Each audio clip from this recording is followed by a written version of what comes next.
1 Million Cups was born from the idea that communities are built on 1 million cups of coffee. We're making a hypothesis.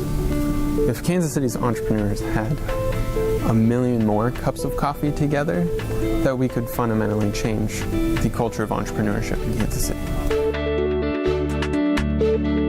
So 1 Million Cups is a weekly program held in Kaufman Labs, and each week we feature 2 unique startups from Kansas City.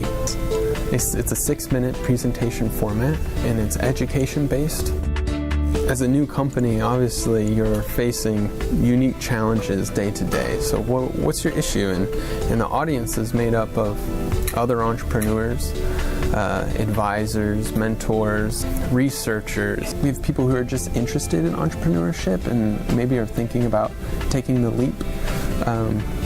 And people who are builders and makers. It's sort of this collaborative education space. You know, people start talking about, hey, this is the gap I'm facing. You know, what's your experience with that? And they're like, oh yeah, well I have my own company and we faced that, 6 months ago. I'd love to help you. This is actually an open forum, so every Wednesday from 9 to 10 a.m. Show up at Kaufman Labs. Please, join us and invite your friends and people who would benefit from that.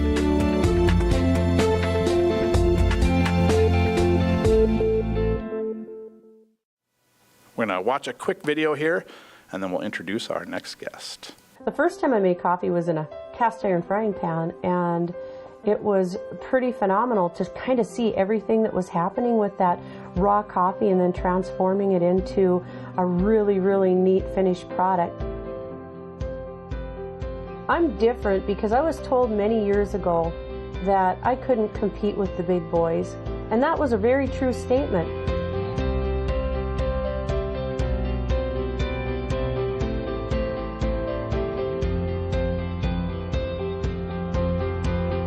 When I have my morning cup of coffee, it's a reflective moment.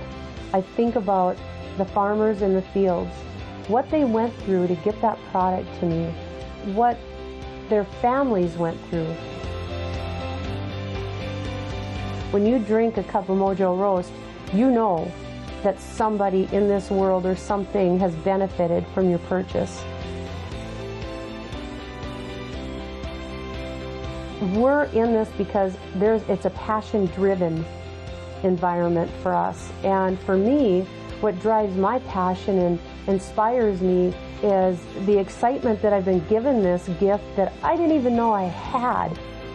When you drink that cup of Mojo roast, you realize that you're a part of a bigger picture.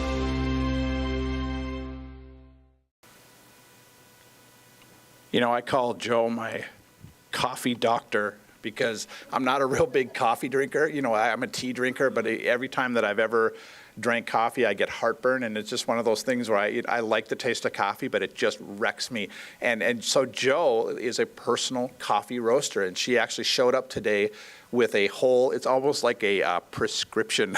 She came up and said, you're going to try this bag first, and then you're going to try this bag, and we're going to wean you onto this. And so she has personally roasted what will help me with, my coffee issues. So it's like a coffee doctor. And it's with that, Joe, she really takes it personally, and she is a personal coffee roaster. Please help me welcome Joe Khalifa with Mojo Roast.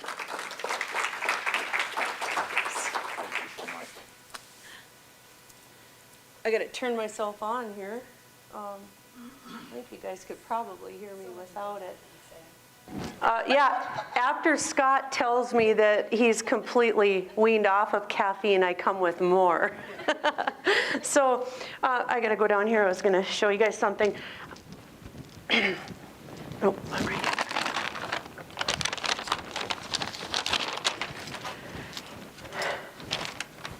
So Scott kind of had it right. I am a personal coffee roaster, and I'm the mother of 7. We have a small 40-acre farm up north, 12 miles south of the Manitoba border. And my shop, that little red building, is where we do all of our roasting, and it's about 50 yards from my back door. So I get to be a stay-at-home mom and an entrepreneur, which is really nice. And so I incorporated my business in May of 2005. I had been roasting coffee since about 2001, just playing around with it. We had some really unfortunate circumstances happen early in life with a child that got sick, and it kicked me off of my path to a psychology degree. And when we got her healed and well, I knew I wanted to do something but not go back to school. So I told my husband I wanted a coffee shop, and I couldn't find really good coffee. So I kept telling him, you know, I've got the spot in Minot, but I can't find really good coffee. If you're going to have a business, you have to have the best of what that business may be. So he said, why don't you try roasting your own? That wasn't the good thing, the good thing to say to me. With 7 kids, he's gone 3/4 of the year. He's a captain for Delta and our farm and taking care of everything else that we had going on.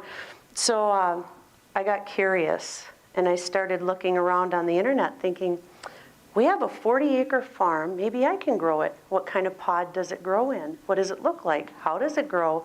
And I realized that I don't live on the equator, so I can't grow coffee in North Dakota.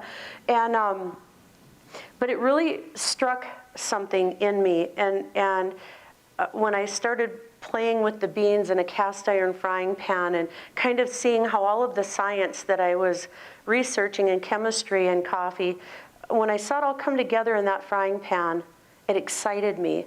And I knew I had been given a gift.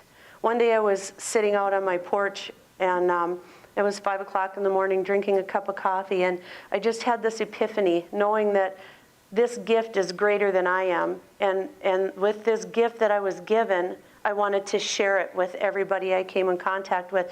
I liked coffee, I love coffee, but I didn't know anything about it. So I thought, well, how many consumers out there know nothing about coffee? And it just kind of led to one step led to another in my business, where I work with the Department of Tourism here in North Dakota and do learning-based tours and educating the consumer. Once you understand what you're consuming, you can make a knowledgeable, educated decision on what you want to have, what do you want to share with your family. So education is really important in our business, and the philanthropy as well. It's turned into more than just coffee for me. I believe in fostering and mentoring business. I believe in networking with other businesses. I got 2 really great friends here that I want to bring up here with me too shortly, and let them kind of talk about this networking thing. How does a coffee roaster and a rodent queen hook up and network? And then a little gal from Regan, North Dakota that just stitches, and she makes really great baked items. How do we hook up, and how do we network and make this a better world? I think you saw in the video, make a footprint, make a difference. That's our slogan. When you're given a gift, I believe in my heart that it's our obligation to give back. And that's what my business is about. It's education and giving back. I mentor women in Rwanda. I'm a coordinator for a women's group in Kenya, and they're coffee growers, and they're just in their formation phases right now, which is really exciting. We're going to go over there, and once we get the program going, help them along and foster entrepreneurship in those countries as well.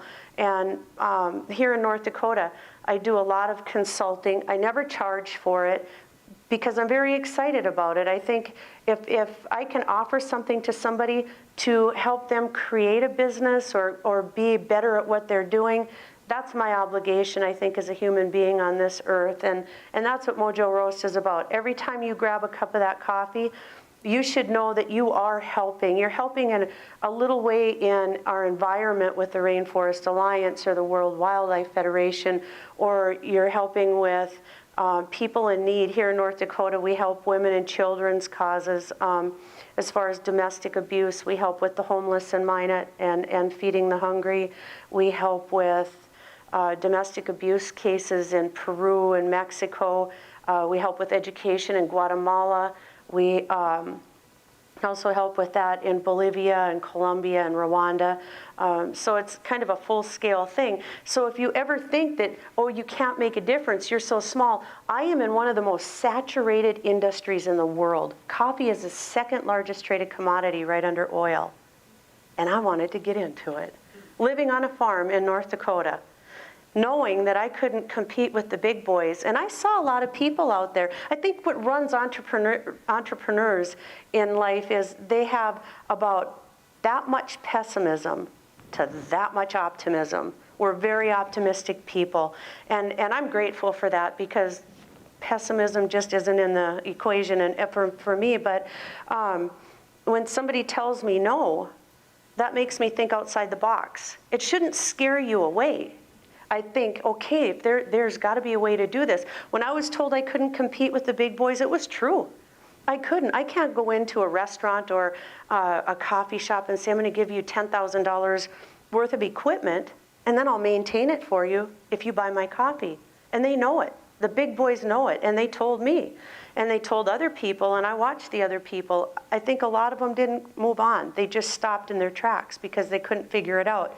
And all the while I'm ticking. There's a way to do this. I know how to do it. I figured it out.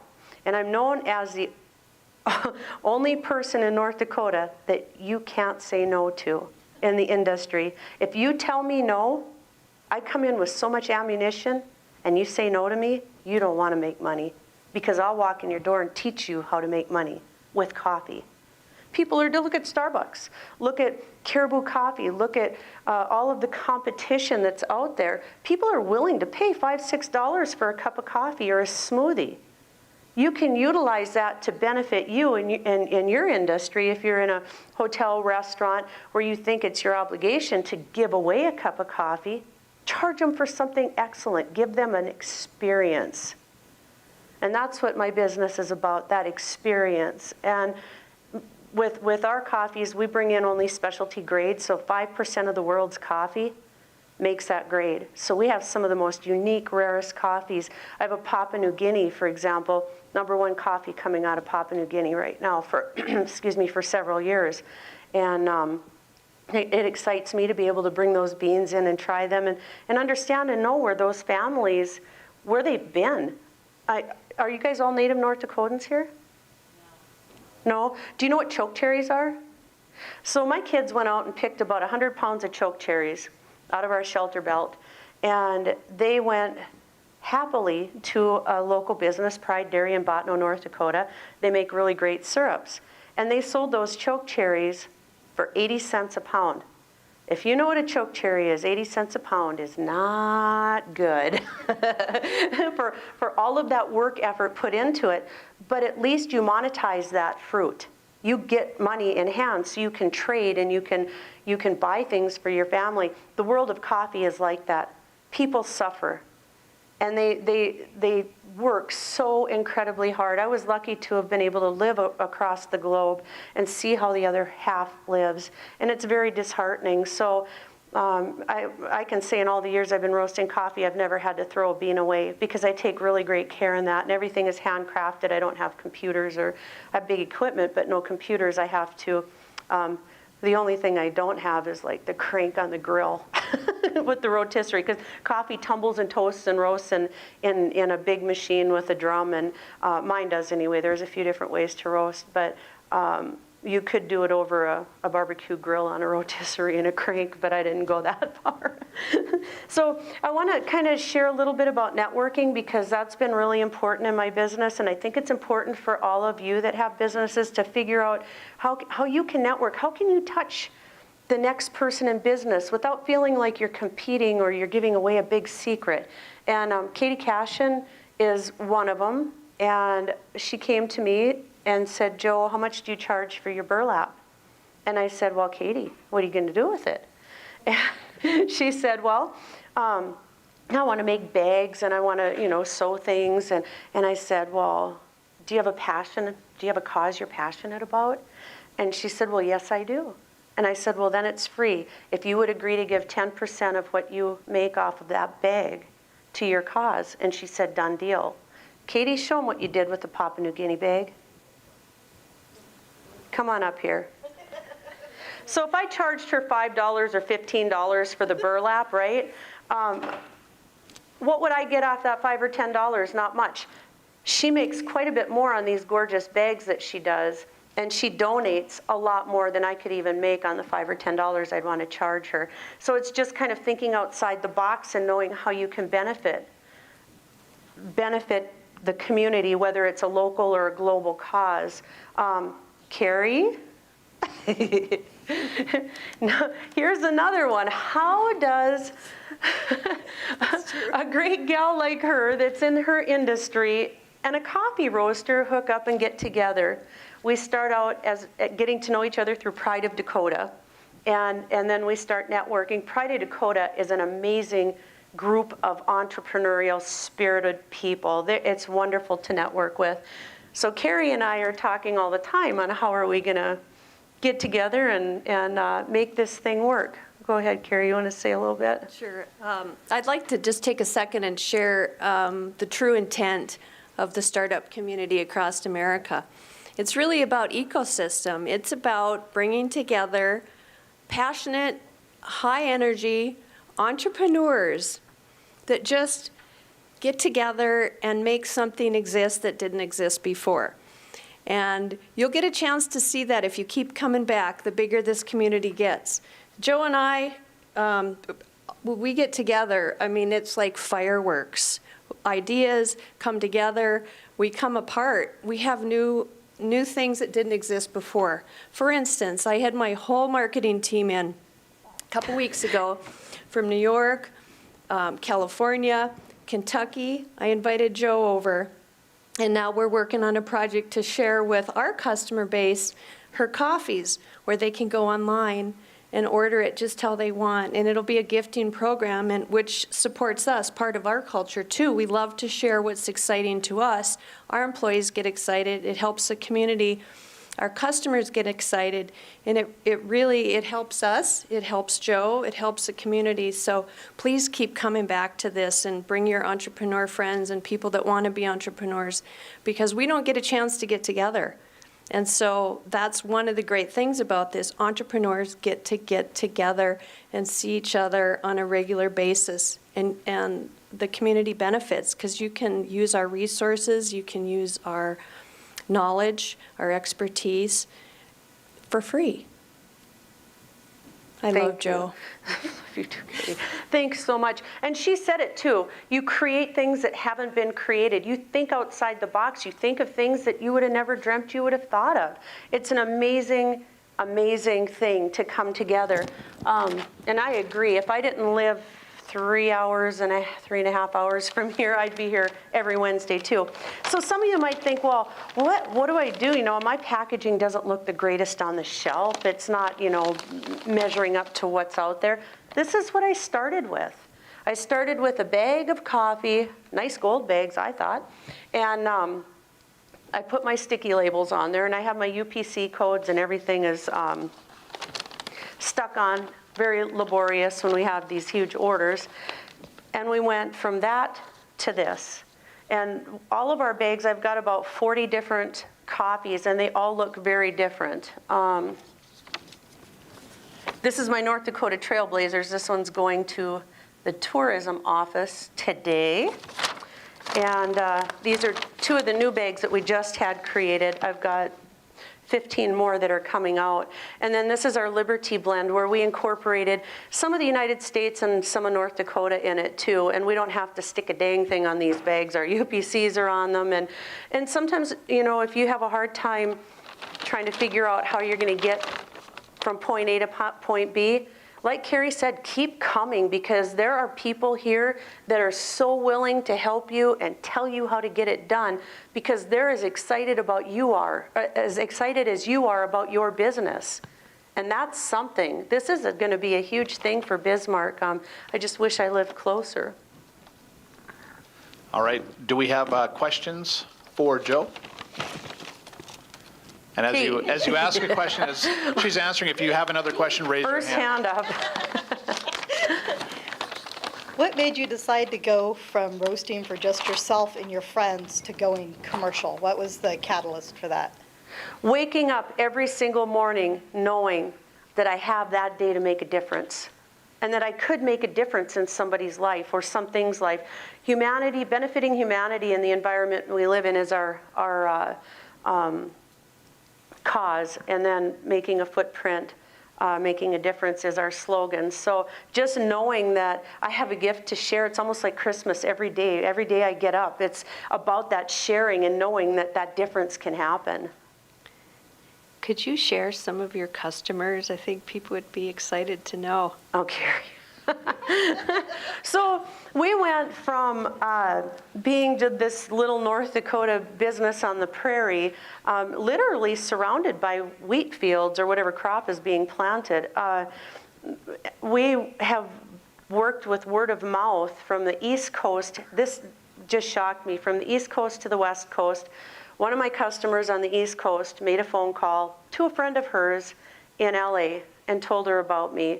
And from that point, we've got a really huge Hollywood connection. I was actually given a private invitation to the AMAs on November 23rd to go down and feature the Mojo. They love, a production company loves our coffee, loves our brand and what we're about. I don't know if I'll make it for that, but she invited me to the Grammys, the Emmys, and the Oscars as well. But that one little phone call was made to a lady by the name of June Pagan, and you can look her up. I'm on her links. It's JUNEPAGAN.com. She is a celebrity chef. She was a chef for Elizabeth Taylor when Elizabeth Taylor was alive. She served my coffee to Marcia Cross, Henry Mancini, Norman Lear. So we're getting around, and the word of Mojo is really getting out there. Josh Dumal and his family, I'm friends with his mom, that might help, but they really like my coffee too. So, and President Obama, we got to present him with the inaugural coffee basket from North Dakota. Hi, I was wondering if you could explain a little bit about the process going from your gold bags to your newer bags. Who'd you go through for that, and what was that process like? Okay, that's a really good question because I struggled with that for a lot of years. How do you, normally when you're in some packaging, you need some type of packaging, you have to order quantities. Like the gold bags, if I wanted them printed on with 40 different coffees, I would have had to order 53,000 of each. That was impossible. My shop couldn't even hold that. So for word of mouth, a friend of mine told me about this small startup in Wisconsin called Roastar. And from there, we have been in business with them, and their minimums are really small. Like if you want to get 100 bags, you can. If you want to get 20, you can. I don't. I buy 20,000 at a time, but of all of my varieties, plus the little 2-ouncer. Scott, you have some if you want to show the little 2-ouncers, yeah. But if you want that information, I'd be happy to share it with you.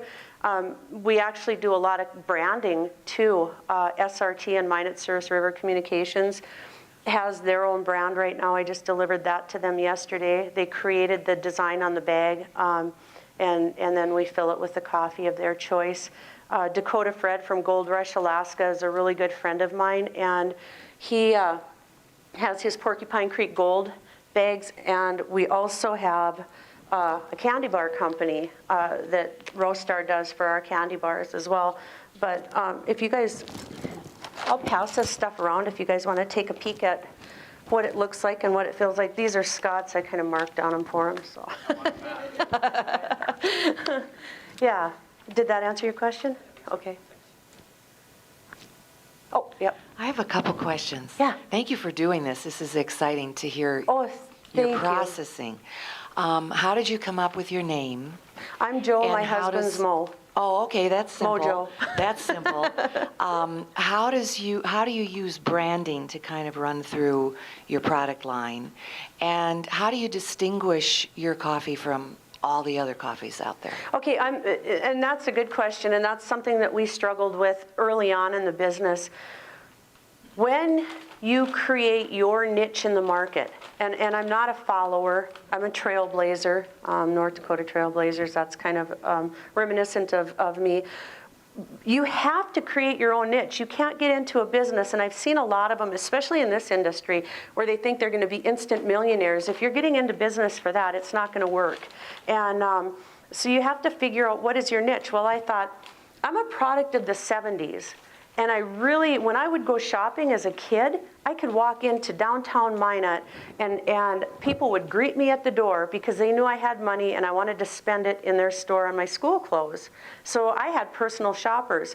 You could call an operator back in the day and actually talk to a real live person. Well, I also lived in the era where that was transitioning out, that customer service, that personal care. And you don't find that today. And I always knew that I wanted to be in touch with my customers. And truly, I have the best customers in the world. They're educated. We have conversations. I get phone calls when babies are born and grandparents are, you know, it's just an amazing thing. But that whole branding process is making yourself unique and stand out. What I did is I really went outside the box, and it could have crushed me because there's nobody in the world that does what I do. So how do you get that out there? Word of mouth, some marketing. You know, you've got to have, I have a blog. If you guys want to go on mojoroast.com and read my blogs, you can find out a lot more about what we do. But I wanted to make sure that you had, as a customer, you would have that personal experience. So I get my raw coffee in, and it sits in those 156-pound burlap bags until you order. So let's say you want Papua New Guinea light roasted, you want a dark roast, you want a medium roast. That all gets roasted separately. It doesn't get just thrown in one batch and roasted at the same time. We give that personal customer care. And then it's like, well, how do you define that? Because people don't understand personal coffee roaster. Well, what's that? It's kind of like a tailor is to clothing. We tailor make every coffee for every one of our customers. Did that answer your question? Okay. Hi, Joe. Hi. Thanks for the presentation. A couple questions. Do you have retail distribution in this area? I mean, where can you find your product here on the shelves? Mocha and More. And we're working on the retail distribution, but Mocha and More in Mandan, they carry our product. I may go visit Dan's after this and see what I can do. And how many employees do you have up at your We're, shop? right now, family-run business. We have 4. Mm-hmm. Well, doing things that you're passionate about is obvious when it comes to Joe. Let's give it up for Joe Khalifa one more time with Mojo Roast. Thank you, guys.